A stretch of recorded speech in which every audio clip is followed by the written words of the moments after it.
Voilà, désolée, je dois prendre soin de ça. J'ai été interrompue par un appel.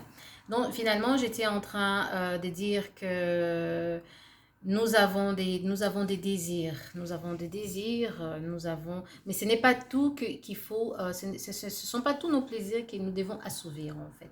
Ce n'est pas toute notre soif que nous devons étancher. D'accord? Il faut toujours être modéré, il faut être équilibré.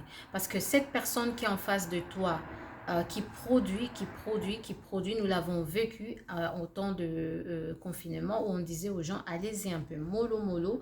Ne vous précipitez pas dans le supermarché parce qu'après, on sera en rupture de stock et il faudra reproduire. Donc, il faut souvent laisser le champ en jachère. Je parle aux jeunes dames, je parle aux jeunes hommes. Quand tu as tout donné, tu as vraiment donné que tu n'as même plus rien à offrir. À un moment donné, il faut que tu te laisses en jachère. La jachère, comment ça se passe? C'est qu'on brûle un terrain, on brûle complètement et on la laisse reposer. Dans la Bible, Dieu avait demandé au peuple d'Israël d'attendre, je pense, 7 ans ou de laisser la terre reposer pendant 7 ans et de produire pendant cette année, mais qu'au bout de cette année, il fallait laisser la terre se reposer.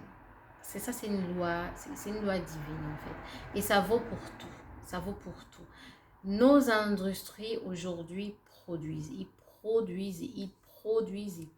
C'est-à-dire que ça produit, les industries produisent. Et parce qu'ils savent que nous sommes assoiffés, nous voulons consommer, nous voulons consommer. Et eux, ils ne s'arrêtent pas, ils continuent. Mais l'être humain ne fonctionne pas comme une usine. L'être humain ne fonctionne pas comme une industrie. L'être humain n'est pas une machine à production. L'être humain, c'est comme la terre. C'est pour ça que nous sommes faits des chairs. L'être humain a besoin de reposer son âme. L'être humain a besoin de repos dans son esprit pour pouvoir finalement, au bout d'un certain temps, se relancer et y aller. Les gens qui viennent toujours pour consommer, les gens qui viennent toujours pour prendre, qui n'ont pratiquement rien à donner du tout, ce sont des gens pauvres dans la mentalité. Parce que c'est le pauvre qui veut consommer. On dit, ouais, le pouvoir d'achat, en Europe, il y a un pouvoir d'achat plus élevé qu'en Afrique. Mais écoutez, tu prends ton salaire à la fin du mois. Tout ce que tu fais avec ton salaire, c'est payer les factures, t'acheter les beaux habits. Tu as 1 200 € des SMIC, mais tu t'achètes un habit de 5 000 € et tu te dis, ouais, je suis... Non, ça c'est la pauvreté. C'est la pauvreté en mode 5 000 € de marque. Et ça se passe aussi comme ça dans les relations. Tu veux qu'on te voit avec la belle femme. Tu veux qu'on te voit avec le beau gars. Tu ne sais pas comment la belle femme ou le beau gars est arrivé là. Tu ne sais rien du tout. Tout ce que toi tu veux, c'est qu'on te voit, tu t'es affiché avec le beau gars sans défaut, sans tache ni ride, impeccable, irrépréhensible. On te voit seulement, tu t'affiches là. Qu'on puisse te voir que ouais, c'est toi qui portes des beaux habits, tes enfants sont bien habillés, les cheveux bien faits. Que la société te voit que ok, toi tu as quelque chose. Mais au fait, la personne que tu es en train de dire que ok, je suis avec quelqu'un, cette personne a pris le temps de se bâtir. Cette personne a pris le temps de devenir quelque chose. Cette personne-là, de devenir quelqu'un, je vais dire, parce qu'une personne n'est pas une chose. De devenir quelqu'un, de se bâtir, de se développer, de développer ses potentiels, de développer ses idées. Maintenant, tu trouves quelqu'un comme ça qui est assis. Et toi, tu viens, tu n'as rien. Société de consommation. Tu viens seulement, tu dis que ok, il y a ci, ça que je veux prendre. Quand tu finis de prendre là, et que tu vois, tu commences maintenant à voir des faiblesses, tu commences maintenant à voir des handicaps, tu te dis, ah, vraiment. Mais tu sais quoi? C'est que tu as pris, tu as pris, tu as pris. La Bible dit, il y a plus de bonheur à donner qu'à recevoir. Toi, tu as pris. Tu as pris. Tu as acheté tes Massantomo. Tu as acheté tes Issey Miyake. Tu as acheté tes Thierry Mugler. Mais au bout d'un moment, qui as-tu enrichi? Parce que la personne là, tu vas la laisser totalement vide, vidée. Mais comme cette personne sait produire, ben elle va encore aller se ressourcer. Elle va encore aller à la source. Elle va encore aller puiser des richesses. Elle va encore aller puiser des potentiels. Elle va encore aller puiser de la force. Elle va encore aller puiser de l'intelligence.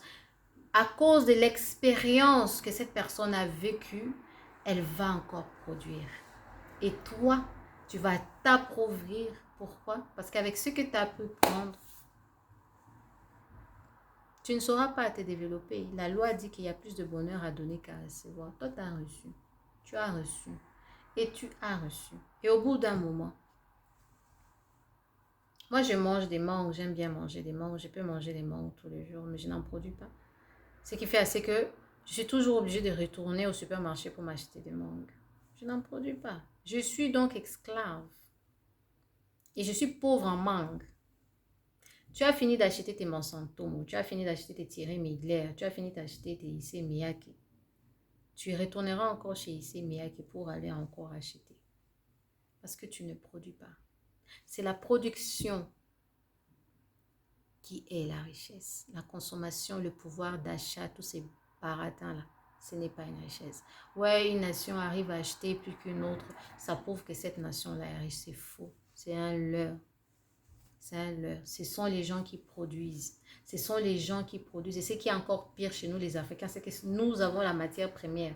Nous avons toutes ces choses-là. Nous avons tous ces tissus, tous ces trucs-là pour faire les Thierry Mugler et les Issey Miyake. Mais nous sommes tellement aveuglés et nous voulons tellement le flasher, nous voulons tellement paraître, nous voulons tellement que...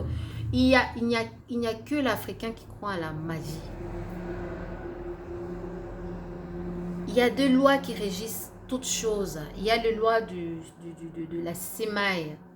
Il faut s'aimer pour récolter. Il y a des lois dans la vie. Voilà. Mais nous, Africains, là, on attend seulement la magie. La famille est là-bas. Tu fais ta photo avec ta fiancée que vous avez porté Thierry Mugler. Vous faites mariage grandiose. Tout le monde voit. On a dit que ouais, ces gens-là, vraiment, ils sont assis. Mais vous produisez quoi? C'est bien d'avoir du succès, mais le plus important, c'est la réussite.